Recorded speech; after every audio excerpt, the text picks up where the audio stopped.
Olá, seja muito bem-vindo, muito bem-vinda. Hoje, dia 6 de agosto, domingo, nós estamos celebrando a festa da Transfiguração do Senhor. Neste domingo, o evangelho que nós estamos meditando, o evangelho que nós estamos lendo, é o evangelho segundo São Mateus, capítulo 17, versículos do 1 ao 9. Naquele tempo, Jesus tomou consigo Pedro, Tiago e João, seu irmão, e os levou a um lugar à parte sobre uma alta montanha. E foi transfigurado diante deles. O seu rosto brilhou como o sol, e as suas roupas ficaram brancas como a luz. Nisto apareceram-lhes Moisés e Elias, conversando com Jesus. Então Pedro tomou a palavra e disse: Senhor, é bom ficarmos aqui. Se queres, vou fazer aqui 3 tendas, uma para ti, outra para Moisés e outra para Elias. Pedro ainda estava falando, quando uma nuvem luminosa os cobriu com sua sombra. E da nuvem uma voz dizia: Este é o meu filho amado, no qual eu pus todo o meu agrado, escutai-o. Quando ouviam isto, os discípulos ficaram muito assustados e caíram com o rosto em terra. Jesus se aproximou, tocou neles e disse: Levantai-vos e não tenhais medo. Os discípulos ergueram os olhos e não viram mais ninguém, a não ser somente Jesus. Quando desciam da montanha, Jesus ordenou-lhes: Não conteis a ninguém esta visão, até que o Filho do Homem tenha ressuscitado dos mortos.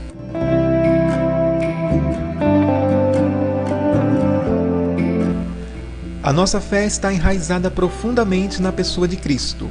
Nada poderá abalar quem se dispõe a estar com Ele, seguindo-o fielmente. E a festa da Transfiguração do Senhor, celebrada desde há muitos séculos no Oriente, desde o século V, e para nós ocidentais veio bem mais tarde, somente a partir de 1457, a transfiguração de Jesus no Monte Tabor revela-nos o mistério do Cristo Redentor. Ele que por nós entregou a sua própria vida, é o mistério de nossa redenção, e por isso essa celebração vem bem situada 40 dias antes da exaltação da Santa Cruz, que nós vamos celebrar dia 14 de setembro. Jesus tomou para perto dele os discípulos Pedro, Tiago e João, e com eles subiu ao Monte Tabor. Certamente Cristo não levou os outros discípulos para não ser incompreendido, pois eles ainda estavam caminhando no processo apostólico. E esses 3 discípulos fizeram a grande experiência de rezar mais longamente e intimamente junto de Jesus. Ir à montanha, ao alto do monte, na linguagem bíblica, significa proximidade com Deus ou a intimidade mais profunda no Senhor. O Evangelho nos deixa claro como Jesus reserva tempo para a oração, sempre em silêncio e em lugares mais distantes dos burburinhos corriqueiros da vida. No Monte Tabor se antecipou a eternidade de Cristo, sua ressurreição. Pedro entusiasmou-se tão plenamente com esse momento a ponto de dizer: vamos construir 3 tendas.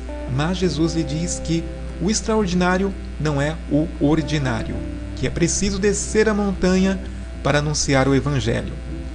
A nossa tendência humana é querer mesmo permanecer onde se está, se ali nos faz fugir de tantas adversidades. Porém, Jesus sabe que sem assumir essas adversidades, confrontando-as com o Evangelho, não será possível falar do reino.